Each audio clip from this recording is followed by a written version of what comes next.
Buenas noches, mi nombre es Lubenko Brenovich, soy jefa de la Gran Biblioteca Pública de Lima, de la Biblioteca Nacional del Perú. En el marco del Día Universal del Niño, que fue el pasado 20 de noviembre declarado a partir de la aprobación de la Convención sobre los Derechos del Niño, la Niña y el Adolescente, la Biblioteca Nacional del Perú, la Biblioteca Nacional del Perú, en el marco de la alianza con la Fundación S&M, ha programado el ciclo de charlas Un mundo para los niños y las niñas, reflexiones sobre la literatura infantil y juvenil y derechos de la niñez. Contaremos con la presencia de destacados escritores y escritoras que, eh, que han brindado su contaremos con la presencia de destacadas escritoras y escritoras. Y en esta oportunidad me complace. ¿Qué pasó?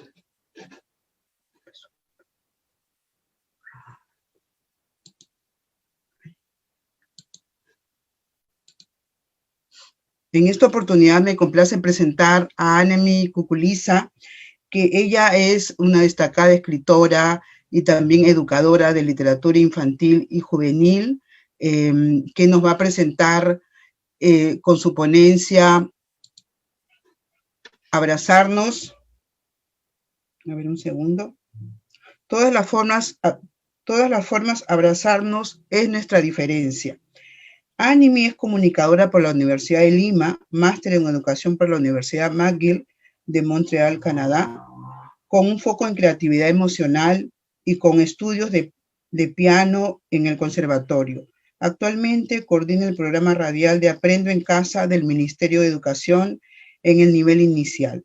Ha incursionado en las letras para niños con el interés de visibilizar las discapacidades cognitivas y su primera obra es que tuve el gusto de escucharla.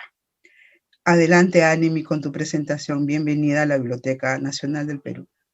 Muchas gracias, querida Liube. Es muy especial para mí que me presentes porque nos conocemos, somos amigas, así que ha sido una hermosa coincidencia. Muchas gracias a todos los que están acá presentes. Voy a pasar la presentación y estoy realmente muy emocionada de este día. Es un día muy especial para mí. El, el libro de cuentos, es sobre una niña con una discapacidad intelectual y que solo puede decir pero antes vamos a hablar un poco más tarde sobre la historia. Y yo quisiera empezar antes con lo que vino previo a ¿Qué pasó antes de Antes de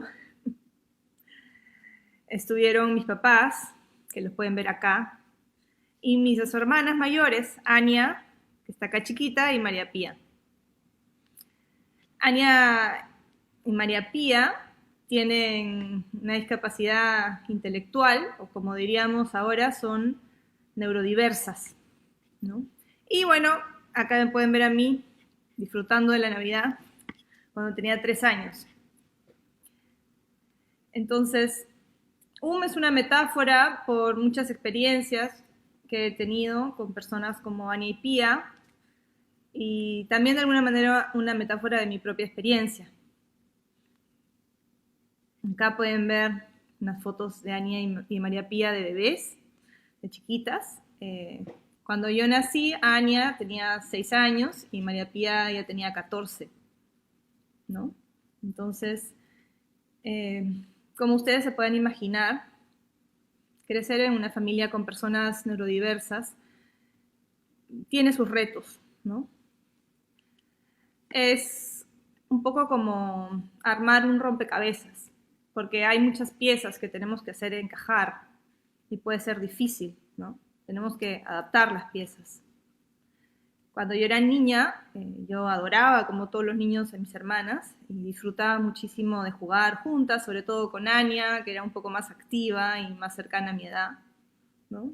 Y yo estoy convencida que mi experiencia con Ania y Pía y con tantos otros amigos que tengo como ellas Ha sido una de las cosas que más me ha impulsado a crear y a escribir y a hacer música, que es lo que yo más disfruto en la vida, ¿no? Porque siempre tienes como que leer lo que quiere decir la otra persona, interpretarlo, darle un sentido y aprender a identificar qué te quiere decir más allá de lo que pueda realmente expresar en un lenguaje verbal, ¿no? Cuando uno es pequeño, está como muy ensimismado, ¿no? Muy centrado en su propia vivencia, en tu propia experiencia. Y crees que lo que tú vives es pues seguramente lo que viven todos los demás, ¿no?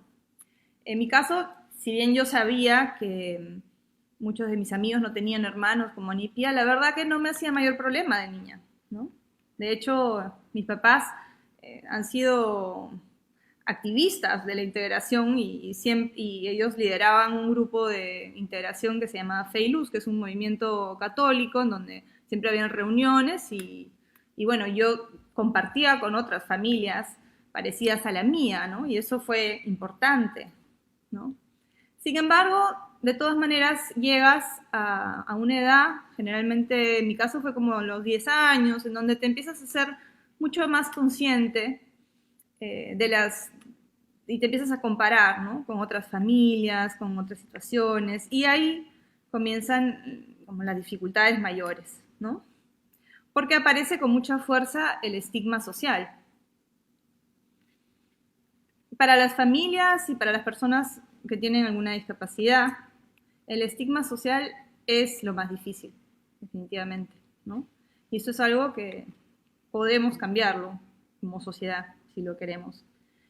Erving Goffman, que es un gran sociólogo canadiense, dice que el estigma lo define como una atribución que es profundamente desacreditante, porque le hemos dado esa carga, no porque lo sea en sí misma, sino porque le hemos dado una carga, y que no permite que el individuo sea plenamente aceptado socialmente.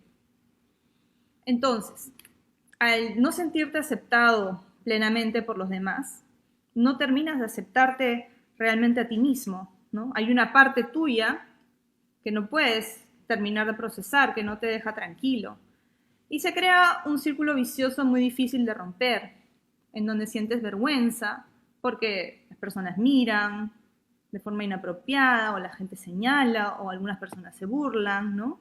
Y luego te sientes culpable porque no quieres sentir vergüenza, ¿no? Menos aún de alguien que quieres tanto. Y entonces la culpa y la vergüenza generan mucha rabia, ¿no? Una rabia que muchas veces no se menciona, no se habla, no se verbaliza, entonces sigue creciendo, ¿no?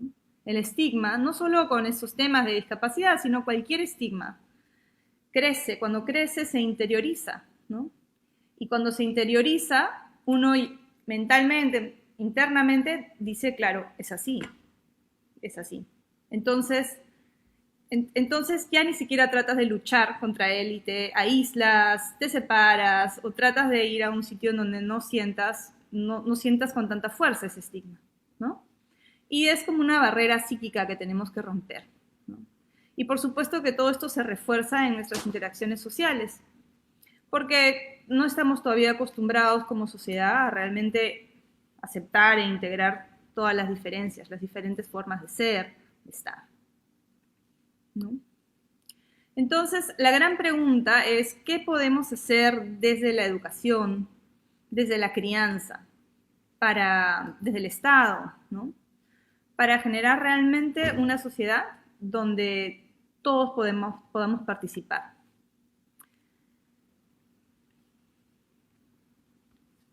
Desde mi experiencia, el primer gran paso es tenemos que entender de dónde viene, cómo se genera este pensamiento, ¿no? Este sentimiento. Y parte todo de esa pregunta, que es la pregunta que nos hacemos cuando interactuamos con el otro. ¿Quién soy yo para el otro? Realmente, ¿quién soy? Boris Cyrulnik es un excelente autor, yo se los recomiendo muchísimo. Es un psicoanalista, es un psiquiatra, es un sobreviviente del Holocausto. Dice, ¿cómo me ve? La idea que nos hacemos del juicio que emite el otro sobre nosotros es lo que desencadena ese sentimiento penoso que llamamos vergüenza. Entonces, ¿quién soy yo para el otro? Esa es la pregunta que nos vamos a hacer, y cuando entramos a la adolescencia nos la hacemos con muchísima más insistencia porque queremos desesperadamente pertenecer, ¿no? Boris Cyrulnik en su libro también tiene una frase que es: en cuanto percibimos en su cuerpo un indicio minúsculo, suficiente para imaginarnos su mundo mental, pensamos, ¿quién soy yo en su mundo? Y esta simple pregunta nos hace sentir incómodos, ¿no? Esto es muy importante porque él dice, en cuanto percibimos en su cuerpo un indicio minúsculo, porque son cosas muy pequeñas que te activan, ¿no? Y que te mueven.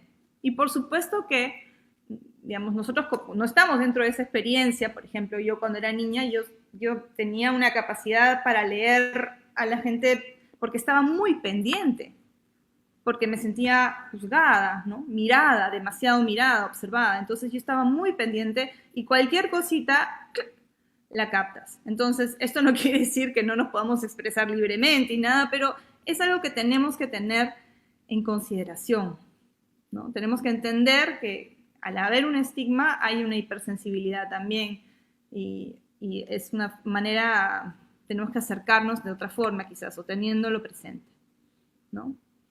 Y esta mirada del otro nos la hacemos toda la vida, ¿no? No solo cuando somos niños o cuando somos adolescentes, nos la continuamos haciendo.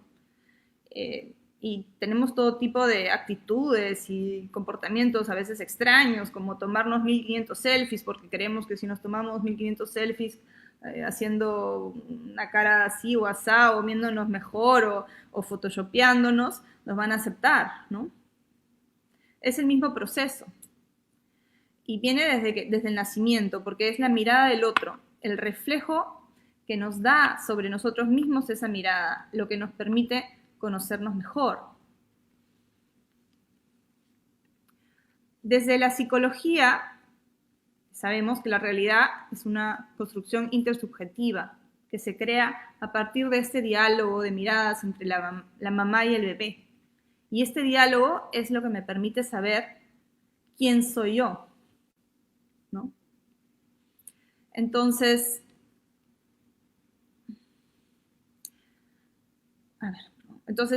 hay una frase que me gusta mucho de un psicólogo que se llama Joyce, que dice, mirar es un proceso activo en donde la madre, en primera instancia, de forma activa, participa en la creación del bebé, sin distorsionar a través de este proceso, elaborando en su psique su experiencia del bebé, para que él pueda ser y pueda hacer con esto lo que desee.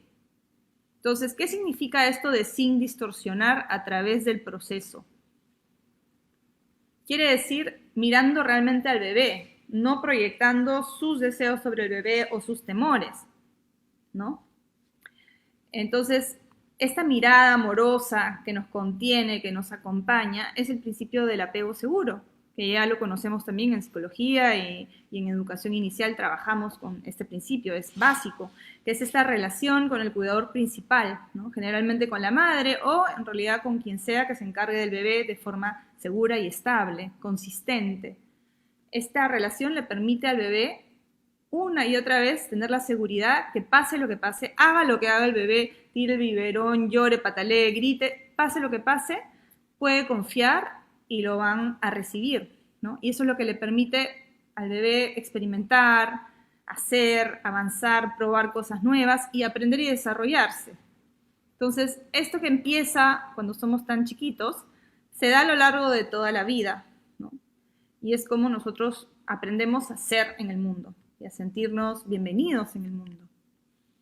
Entonces, si el yo se crea a partir de la mirada del otro y del diálogo, ¿qué pasa cuando esta mirada,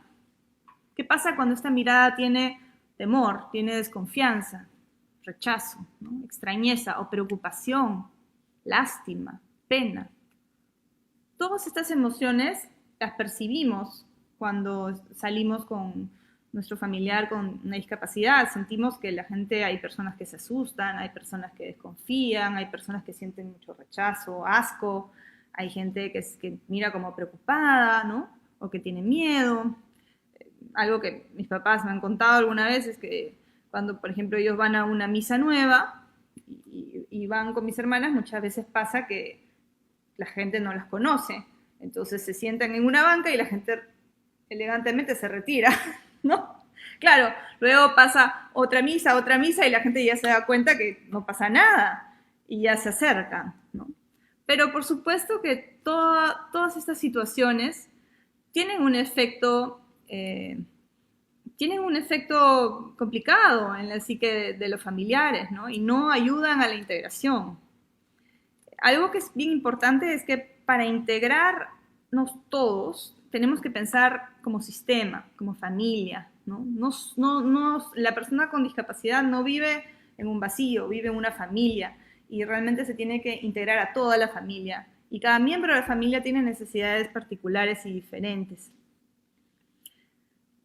Entonces, nosotros valoramos lo que conocemos, ¿no? Lo que tenemos que tener una experiencia real. Entonces, si queremos crear realmente un mundo para todos, para todas las formas de existir, de estar, nos tenemos que conocer, tenemos que tener esa oportunidad.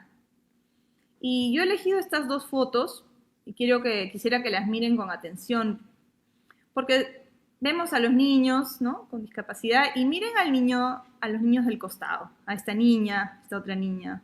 Una niña está observando, ¿no? Está mirando, pensando, mirando muy seria. Está preguntándose, ¿no? Y está procesando un montón de información nueva. Y es importante que respetemos este proceso. Generalmente nuestro foco está mucho en el niño con discapacidad y nos olvidamos que el otro niño, el que está al costado o alrededor, está construyendo su yo junto a este niño que es tan diferente pero parecido a la vez, ¿no? Entonces, ¿qué podemos hacer desde la educación, desde la crianza, para integrarnos mejor? Lo primero que yo recomendaría es tener una experiencia real, ¿no? Si los adultos que acompañamos a niñas y niños queremos que ellos tengan la capacidad de integrar a otros niños diferentes, neurodiversos, nosotros tenemos que tener experiencias reales con personas así, ¿no? Y esa experiencia la tenemos que hacer con conciencia, prestando atención a nuestra mirada, a no hacer proyecciones, ¿no? ¿Cómo estamos mirando a estas personas? ¿Qué estamos sintiendo cuando las miramos, ¿no? Y en el caso de la discapacidad intelectual, que es el tema que yo conozco más, muchas veces es confuso para la gente que no conoce, ¿no? Porque no saben bien cómo relacionarse. Y en verdad no es complicado, no hay que hacerse muchas paltas, porque las personas, por ejemplo, con una discapacidad intelectual no tienen una discapacidad emocional, ¿no?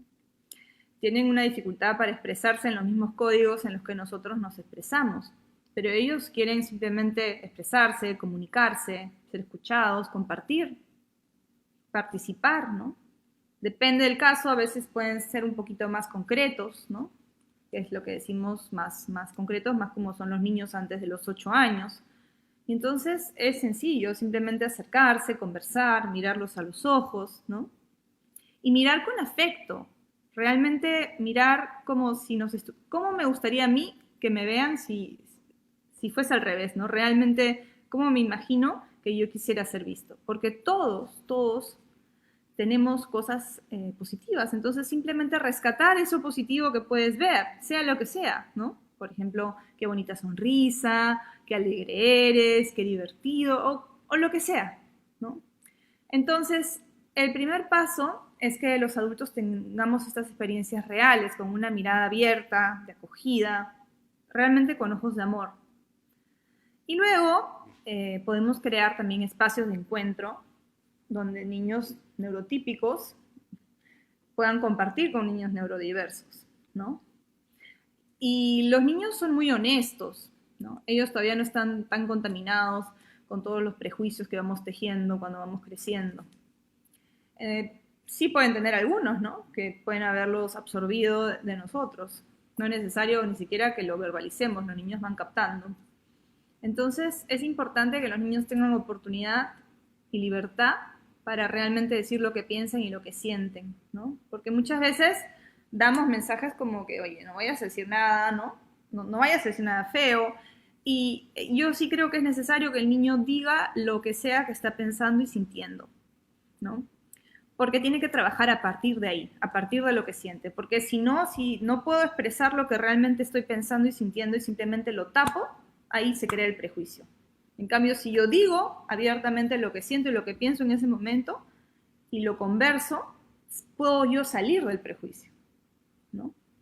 Entonces, por eso es que puse acá esto de cuáles son sus teorías, porque los niños tienen una serie de teorías. ¿Por qué son así? ¿Por qué pasa así? ¿Por qué reacciona de esta manera? ¿Qué necesita? ¿Qué quiere? ¿No? Y esto nos lleva a la reflexión, ¿no? Involucrando también a los adultos, a los demás adultos, a los padres de la comunidad educativa, a los docentes, ¿no? Un docente, por ejemplo, que no tenga una experiencia real con personas con discapacidad o con personas neurodiversas, difícilmente va a poder acompañar a sus estudiantes en ese proceso. Entonces, yo les quería contar de unos talleres que hice, un trabajo que hice cuando trabajaba en el Ministerio de Salud, en donde trabajé con 3 colegios. Un colegio del RIMAC, de Villa El Salvador, y otro de Santa Anita, con niños entre 8 y 11 años.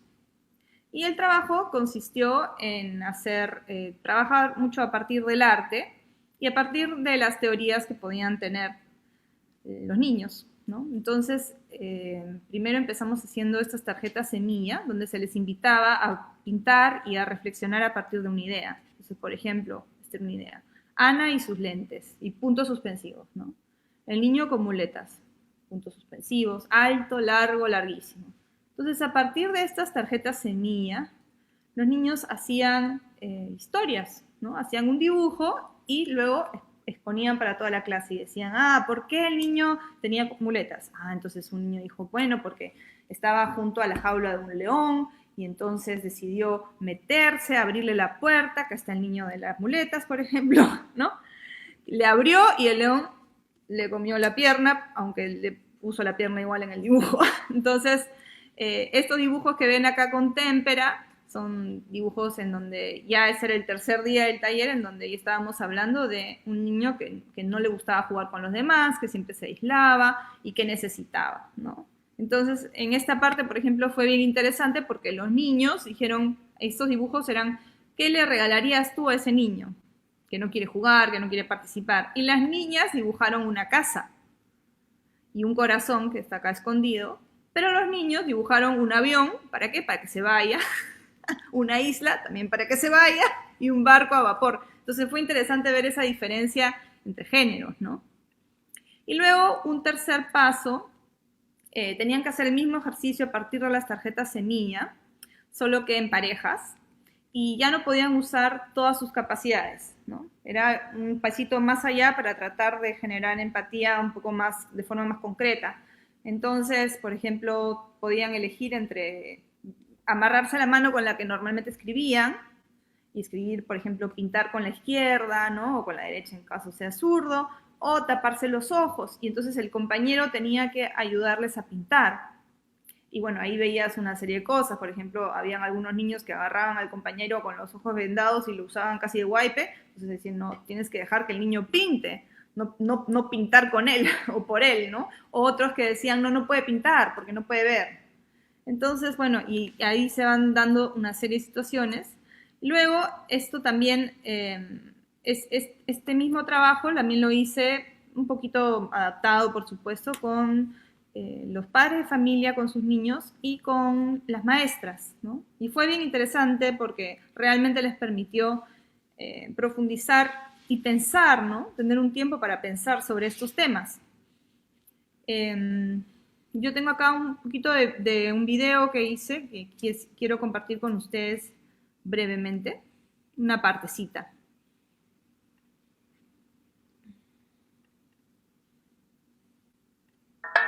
I've África, Brasil, mãe e filho, irmã e irmão, todos filhos de abril, lá do Rio ou de Angola, Senegal, Moçambique, Salvador, Recife, todo mundo bom de bola, todo mundo bom de... Después de conocernos un poco, nos dividimos en grupos. Cada grupo recibía una tarjeta con una frase. Ahora solo había que imaginar la historia que seguía, como por ejemplo la frase que les tocó a Adriana, Leslie y Anderson. Alto, largo y altísimo. Había una vez un niño muy alto, largo y altísimo. Cada día crecía más, más y más. Llegaba hasta las nubes. Y los demás se asustaban por eso. Pero este niño era muy bueno y después de unos años pudo ayudar en su pueblo y así tener muchos amigos. O la que les tocó a Víctor, Alejandro y Miguel. Había una vez una niña que paseaba por el zoológico, pero alguien había dejado la reja del león abierta. ¡Sí, abierta! El león salió de su jaula y mordió a la niña, y por eso ahora anda en muletas. La que les tocó a Piero, Gonzalo y José. Ana es una niña que usa unos lentes muy grandes y gruesos. Cuando los lleva puestos puede ver hasta el espacio, pero un día Ana perdió sus lentes y no podía hacer nada. Estaba tan confundida que no se daba cuenta de que sus lentes estaban sobre su cabeza. Su hermano, al llegar del colegio, le devolvió los lentes y entonces Ana pudo estar feliz otra vez. A Jennifer, Lucy y Miranda les tocó la historia de Ricardo. Ricardo jugaba como cualquier otro niño. Un día tropezó con una piedra y se hizo mucho daño, así que fue al médico. El doctor le dijo que tenía que estar tranquilo, y fue así como Ricardo pasó 3 meses en silla de ruedas.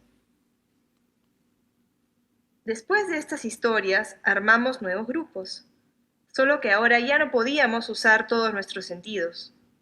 Algunos tenían que cerrar los ojos, otros no se podían mover de su sitio, y algunos tenían que dibujar con otra mano. Veamos cómo resultó el primer intento. Repartimos las tarjetas y... Bueno, en realidad, este era un niño con una cara muy curiosa, pero se la terminaron cambiando por una muy furiosa. Quizás porque era muy difícil dibujar sin poder ver, o sin usar la mano que siempre usamos, o movernos libremente. Y bueno, este video lo pueden encontrar en internet. Puedo mandar el link después si les interesa.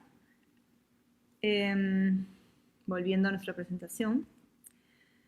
Entonces, yo creo que crear estrategias de este tipo, ¿no? que permitan explorar las situaciones, que permitan que los niños explayen sus ideas y recoger realmente sus teorías de mente, como decimos en educación, son muy importantes y fue también bien interesante hacer este trabajo con los padres y los niños, sobre todo el trabajo de que los padres tenían que ayudar al niño con los ojos vendados y al revés, ¿no? Porque saltaban a la vista otros temas. Por ejemplo, habían algunos papás o algunas mamás que perdían la paciencia, querían que el niño coloree exactamente dentro de la línea, a pesar de que estuviera vendado, ¿no? Y eso ya dio pie a hablar sobre otros temas más vinculados con la salud mental, ¿no?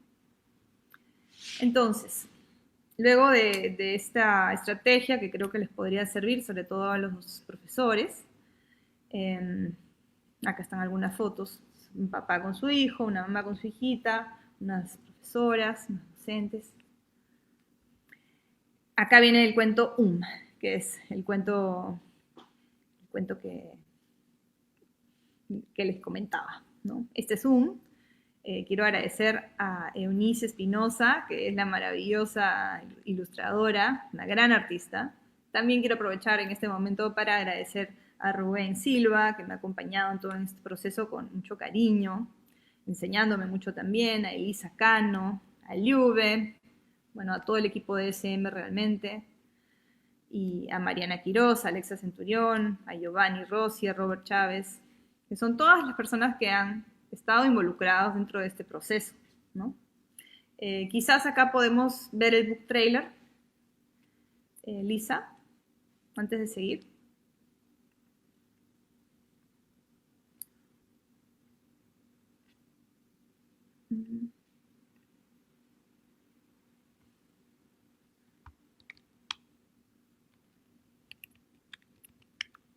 Ahorita lo va a colocar para que vean un poquito más la historia.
Ahí está.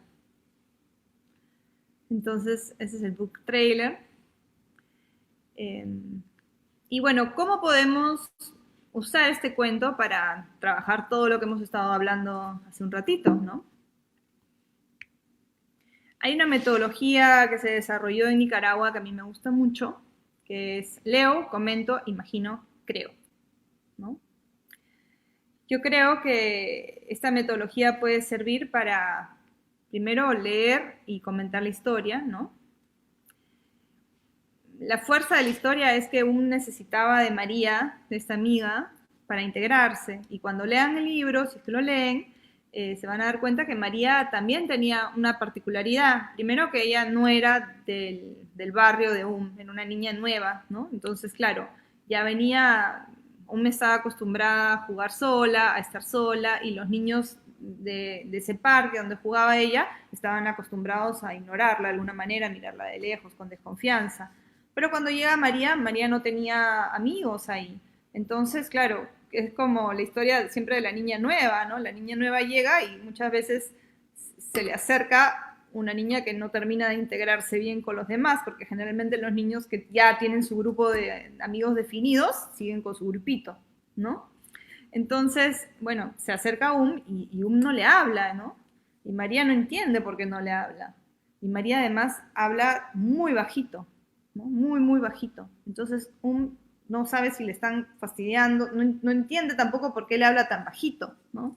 Hasta que rompen esa barrera y juegan y juegan y juegan. Y claro, los otros niños de tanto verla jugar se dan cuenta, oye, de repente no es tan diferente a nosotros, ¿no? Puede ser, de repente también puede jugar, igual que yo. Y la última escena, que es este partido de fútbol donde la pelota aparece frente a ¿no? Y claro, la patea y otro niño le da una cabecita y mete gol, ¿no? Y eso es una parte también, digamos, simbólica, porque realmente necesitamos del otro para poder integrarnos, ¿no? Entonces, a partir con esta metodología de leo, comento, imagino y creo, yo creo que se puede realmente sacar el jugo de esa historia y de todas las historias, ¿no? Yo las trabajaría así, y también creo que la literatura tiene que dar paso a la creación, ¿no? Para la parte de la creación, muchas veces nos quedamos como que en blanco, ¿no? La gente dice, escribe algo, y la gente dice, no sé. Entonces, para eso sirve mucho crear estos inicios, como les mostré antes, ¿no? Estas tarjetas semilla. Entonces pueden, por ejemplo, hacer inicios juntos, varios, ¿no? Que cada uno da inicios y se chocolatean y se elige, digamos, incluso al azar. Esta es una técnica que yo he usado también en mi curso en la universidad, en un curso de crear cuentos, ¿no? Y funciona. También funciona mucho crear historias colectivas, en grupo, porque a veces la persona, todos somos creativos, ¿no? Eso es para otra charla, pero es verdad, todos somos creativos. Sin embargo, muchas personas no se sienten creativas. Entonces, cuando no te sientes creativo, no te lanzas, no escribes, no te sueltas. Entonces, hacerlo en grupo ayuda, porque ayuda a soltar, a soltar esa poca confianza y a tener cada vez más confianza creativa, se llama, ¿no? Y bueno, ya para acabar y para escuchar algunas preguntas, estas son Ani y Pía ahora, hace unos años. Yo quiero compartir con ustedes algunos aprendizajes que he hecho gracias a Ani y Pía, ¿no? Algunas cosas que ellas me han enseñado. Bueno, lo primero que se me viene a la mente cuando veo esta imagen es que ellas me enseñaron a tomar fotos, a tomar retratos. A mí me gusta mucho tomar retratos. Y empecé a hacerlo porque le tomé una foto a Ania, ¿me acuerdo? Y salió bellísima. Y yo dije, oye, pero ¿por qué no sale así en todas las fotos? Y claro, era por la mirada, ¿no? Para tomar retratos bonitos, lo único que tenemos que hacer es mirar con cariño, como nos gustaría que nos miren a nosotros. Y tener paciencia, ¿no? Y hacer sentir al otro cómodo. Entonces, de María Pía, yo creo que una de las cosas más bonitas que he aprendido de ella es a rezar, su fe. María Pía reza, no se imaginan con la devoción con la que reza. Es realmente muy conmovedor, María Pía es muy espiritual. Y de Ania, creo que he aprendido la perseverancia, el compromiso y el amor por el estudio. Ania se levanta todos los días tempranito, como a las 6, 6:30, baja y empieza a hacer lo que ella llama sus cursos. Mi mamá, mi papá les escriben diferentes temas, por ejemplo, cursos sobre Chincha. En Chincha queda en el Perú y ta. Y ella estudia todo esto y lo aprende. Y todos los días, es realmente su placer, ¿no? María Pía tiene además la risa más linda y a veces está un poco seria, pero cuando realmente se ríe, pero así desde el fondo del alma, ¿no? Y Ania tiene corazón de diplomática, es muy, muy encantadora. Realmente saluda a todo el mundo, se interesa, pregunta por la familia, cómo está tu mamá, cómo está tu papá, tienes hijo, cómo está tu hijo. Y eso se lo pueden corroborar todas las cajeras de los supermercados a donde ellas van, ¿no? Pero yo creo que lo más importante que he aprendido gracias a Ani y Pía realmente es a aceptar y a celebrar el amor y las diferencias, y de verdad aceptarlas, ¿no? Y no ha sido un proceso fácil, no es una línea recta, es difícil porque realmente te requiere madurar y dejar atrás formas más superficiales de ver las cosas, ¿no? Realmente aceptar y apreciar, como me decía mi papá, me decía, no tener miedo de amar, ¿no? Creo que eso lo resume todo. Yo, para cerrar, lo que les quisiera decir es que realmente tenemos mucho que aprender de personas como Ani y Pía, de personas como ¿no? Solo nos podemos enriquecer de esta experiencia. Entonces yo espero haberlos motivado para que busquen estas experiencias y conozcan a personas así, y liberen su mirada de los prejuicios, ¿no? Y porque realmente sí es posible crear un mundo en donde todos podamos participar, donde podamos ser quienes somos, ¿no? Lo único que necesitamos es conciencia, voluntad y amor, cariño. Entonces, ahora, como despedida, quiero presentarles la canción de es una composición mía y está interpretada por Mariana Quiroz, que es una maravillosa cantante. Les he puesto la letra acá para que la lean, porque creo que engloba muchos mensajes. Yo soy único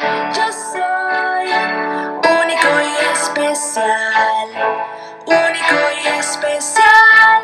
Hay un sitio para todos, para cada uno de nosotros. Tenemos tanto que aprender y también que sería de la vida sin el azul o si faltara el rojo?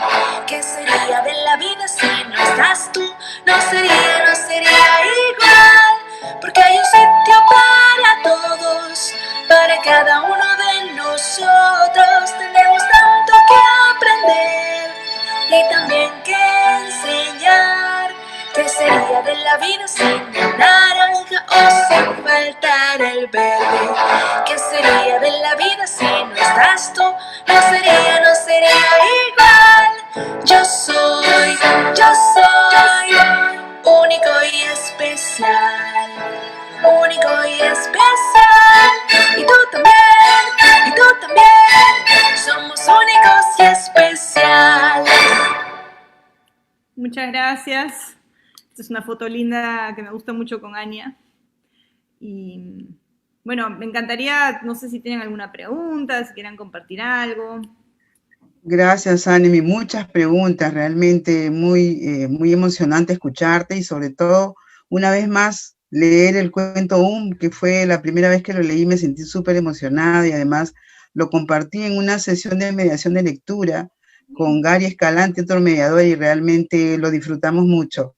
Lo disfrutamos muchísimo. Hay varias preguntas que te están haciendo el público y aquí va una de las primeras preguntas.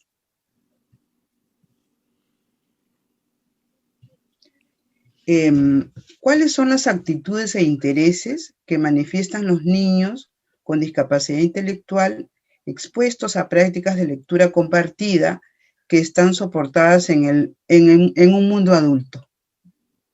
No, a ver, ¿puedes repetir? Las actitudes e intereses que manifiestan los niños con discapacidad intelectual expuestas a prácticas de lectura compartida que están, digamos, soportadas o dirigidas en el mundo adulto, por un adulto, ¿no? Ya. Bueno, yo les puedo contar la experiencia que veo en mis hermanas, ¿no? Ellas realmente, progresivamente, cada vez aprenden más y realmente van entendiendo cada vez más. Y a veces nosotros pensamos como que, no van a... Pero nadie entiende, y esto es algo que Rubén Silva, mi editor, me repite siempre, nadie entiende todo lo que lee, nadie. Nosotros tampoco, ni el más genio, porque cada lectura tiene diferentes niveles y profundidades de interpretación. Entonces es lo mismo, ¿no? Vamos entendiendo, volvemos a leer y entendemos otra vez. Creo que es importante repetir también, ¿no? A veces repetir algunos, o sea, repasar, ir más lento, y tú te das cuenta, como con todas las personas, el tema que estén leyendo, o el cuento, la historia, lo que sea, le tiene que interesar a la persona, le tiene que gustar. Y ahí cada uno tiene diferentes gustos, ¿no? Es igual con las historias, por ejemplo, o con la televisión, ¿no? Mi hermana María Pía le fascina Mr. Bean. Y uno pensaría, oye, pero de repente entenderá realmente que Mr. Bean... Pero le encanta, lo mira y se mata de la risa, entonces sí lo está entendiendo, ¿no? Y creo que también es, de repente, no darle tanto peso a qué nivel de comprensión cognitiva, ¿no? Sino más darte cuenta si la persona está realmente disfrutando la historia, ¿no? Y acá es importante la interpretación, ¿no? Como cuando somos más chicos, o cuando escuchamos un audiolibro, tiene, por ejemplo, una historia en audio, ¿no? Y ahí trabajé con Alexa Centurión, que es una gran actriz y gran amiga mía, entonces, claro, ella interpreta, ¿no? Nosotros tenemos que interpretar también. Cuando estemos leyendo, en realidad para cualquiera, porque es terrible escuchar una lectura sin interpretación. Sí, eso es totalmente cierto. La siguiente pregunta es, ¿cuáles son las creencias y prácticas de dos actores, en este caso, familia y bibliotecólogos o bibliotecarios, involucrados en la promoción de la lectura en niños y niñas con discapacidad intelectual? Creencias y prácticas. Bueno, no sé, de repente creo que esa la tienes que responder tú, Liube. Porque yo no estoy segura.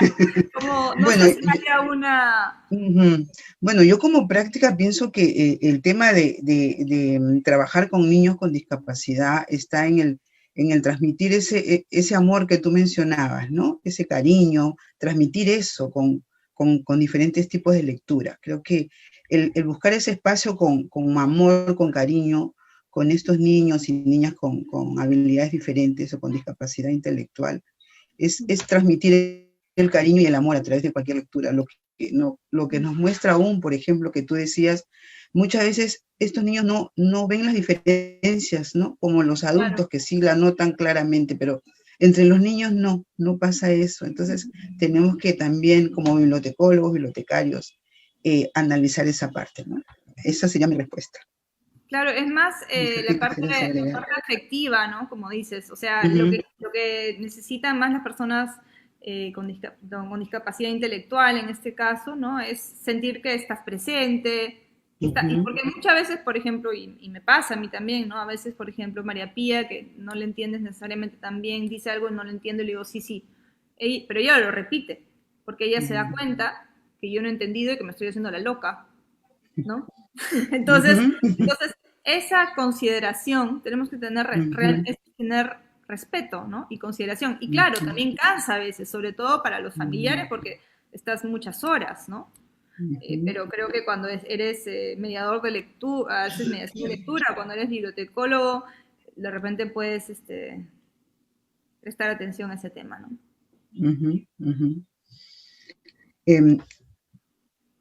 ¿Cómo consideras tú necesario contar, digamos,